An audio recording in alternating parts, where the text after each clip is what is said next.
अमर करूं सतलोक पठाऊं, ताते बंदी छोड़ कहाऊं। कर्म बंधनों से मुक्ति मिलने पर प्राणी मोक्ष को प्राप्त करता है। परमेश्वर कबीर जी की सत्य साधना से सर्व पाप कर्म नष्ट हो जाते हैं।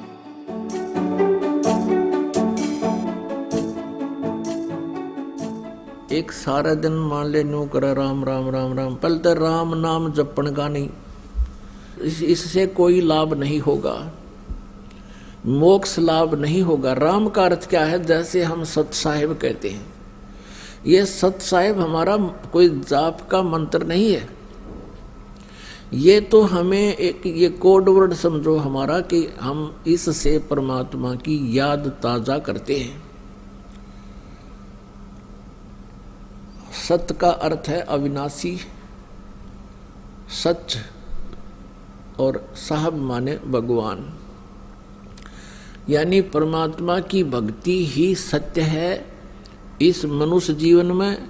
बाकी हमारे साथ कोई भी वस्तु जाने वाली नहीं है।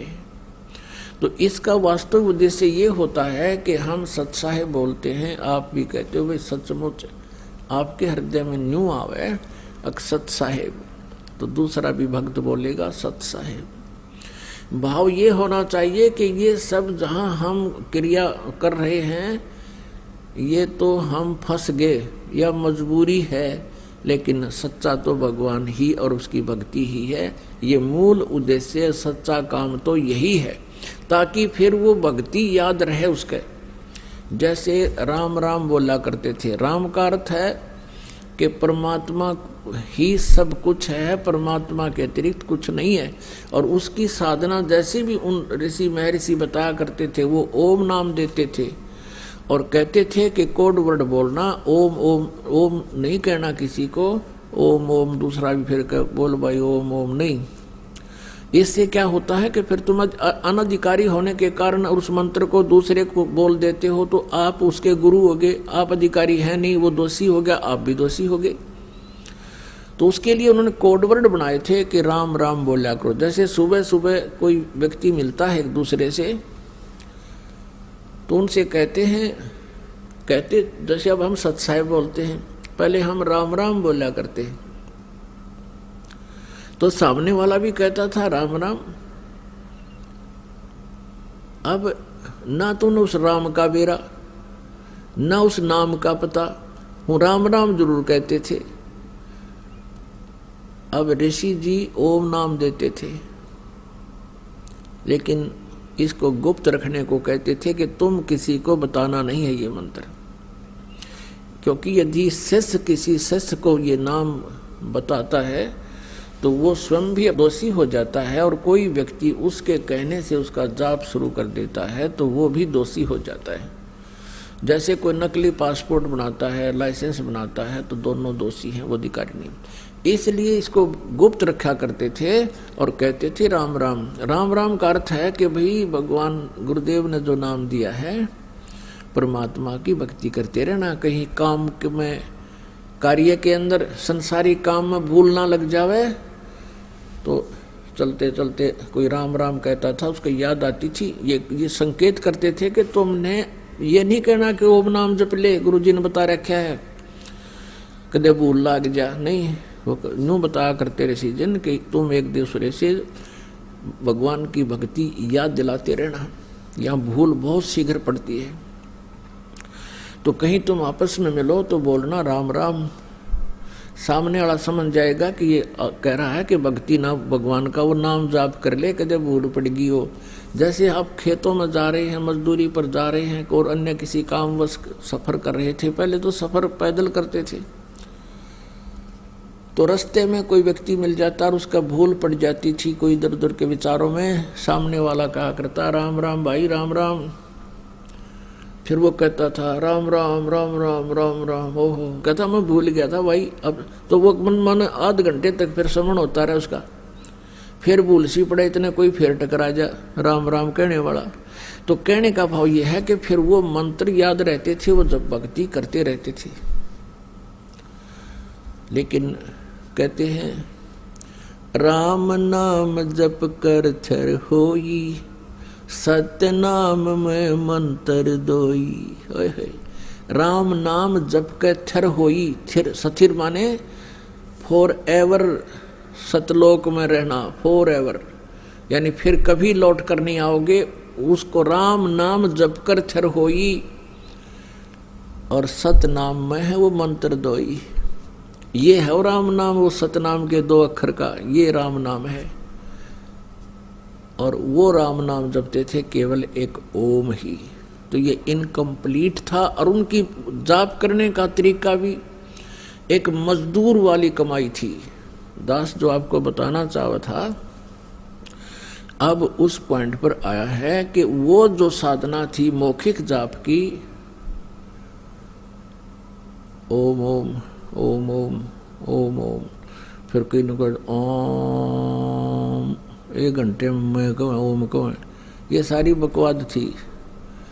तो ये इसलिए तो वो तो 10 लाख बार मौखिक जाप करे, और एक बार श्वास श्वास से जो दास बतावेगा, वैसे अपने आप चाहे वो ओम वाले उपकरण भी लाग जी, उससे कोई लाभ नहीं होगा, क्योंकि उनका तो आदेश वैसे ही करना है। तुम वैसा करोगे तो वो तुम्हारे भगवान का आदेश खंडन होने से दोषी हो जाओगे। और हमारे भगवान का आदेश है, श्वास उश्वास में नाम जपो, व्यर्था श्वास मत खो, ना जाने इसे श्वास को हो, आवण हो के न हो।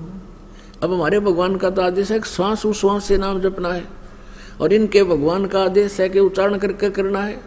तो अगर वो उच्चारण ना करके वैसे करेंगे तो वो उसका आज्ञा की अवहेलना होने से भी अपराधी है। यानी इस काल ने तो आपको यहाँ फंसा कर रखना है। इसका उद्देश्य यही है कि आत्मा, इसको मालूम है कि आत्मा भक्ति बिना नहीं रह सकती।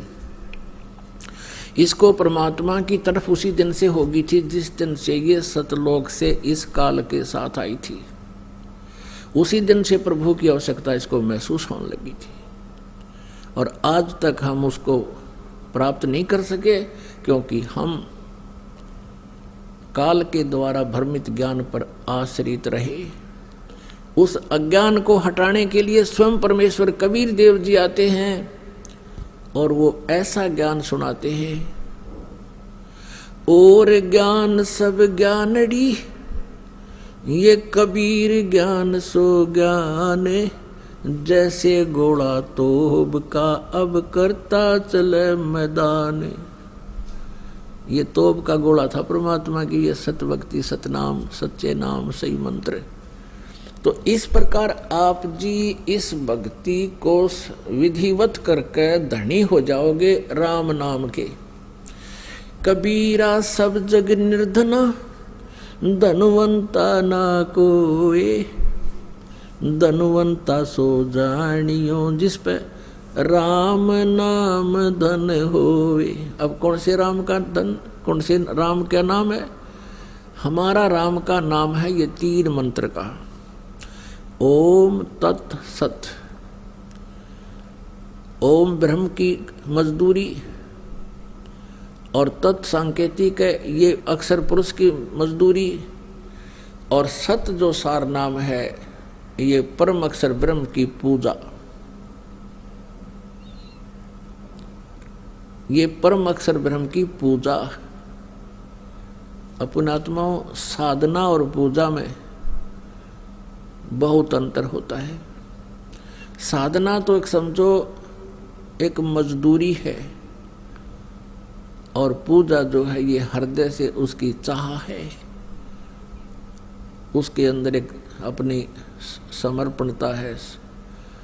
तो इस प्रकार हमने पूजा तो पूर्ण परमात्मा परम अक्षर ब्रह्म की करनी है, और अन्य भगवानों के जो साधना आपको दी है ये भी करनी है, क्योंकि इनके ऋण से मुक्त होकर ही हम सतलोक जाएंगे।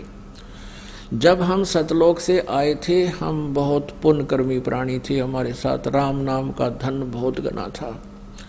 उस धन को इसने बर्बाद कहाँ करवाया? इस ठग ने ब्रह्मलोक में एक वो बना दिया, स्वर्गलोक, महास्वर्गलोक, और हमको वहाँ रखा। सारे ठाठ बाट, खूब बढ़िया फल, झरने बह रहे हैं, हीरे पन्ने जो ना वो पहाड़ बना रखे हीरे जैसे पत्थरों के, सुंदर सुंदर सारा दिन। तो वहाँ क्या करता रहा, फिर इसने जब हमारे हो लिए ना वहाँ 10,000 वर्ष, 1,00,000 वर्ष, तब इसने हमारा अकाउंट बताना शुरू किया कि तुम्हारे इतने पैसे कट गए। अब हम जावा कि तो भाई कट गए तो कट गए, यानी हमारे पुण्य इतने अक्षीण हो गए। फिर डिटेल आने लगी कंप्यूटर पे, डिजिटल बोर्ड पे, आप जी की इतनी पूंजी समाप्त, आपके इतने चार्जेस यहाँ के। और जब वो वहाँ से इसने हमें लूट लिया, फिर इस पृथ्वी पर पटक दिया और कहा अपने पाप भोगो, वहाँ पर जैसा कर्म करेगा वैसा फल पाओगे। यहाँ का विधान है। और परमेश्वर कबीर देव जी का विधान है कि जो मेरी शरण में आ जाएगा उसके पापों का नाश कर दूंगा, और सत साधना भी वो बताऊंगा जो जिससे आप शीघ्र धनी हो जाओगे। तो इसलिए परमात्मा सतलोक से गमन करके आए थे, वहां से गति करके आए थे हमें ये तत्व ज्ञान बताने के लिए।